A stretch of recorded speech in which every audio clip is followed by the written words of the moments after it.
বিশ্ব পরিস্থিতির দোহাই দিয়ে বাংলাদেশের নিত্যপণ্যের সীমাহীন দাম বৃদ্ধি, রিজার্ভ সংকট ও ক্ষমতাসীনরা নিজেদের দুর্নীতি লুটপাট আড়াল করতে চাইছে, এমন অভিযোগ করেছেন বিএনপির যুগ্ম মহাসচিব রুহুল কবির রিজভী।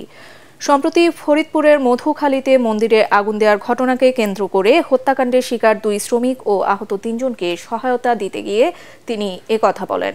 নয়াপল্টনে কেন্দ্রীয় কার্যালয়ে রিজভী আরও বলেন, অতীতের রিজার্ভ লুটের মতো নতুন কোনো কেলেঙ্কারি ঢাকতেই বাংলাদেশ ব্যাংকে সাংবাদিকদের ঢুকতে দেয়া হচ্ছে না। দ্বিতীয় ধাপের উপজেলা নির্বাচনও জনগণ বর্জন করবে বলে আশা বিএনপির এই মুখপাত্রের।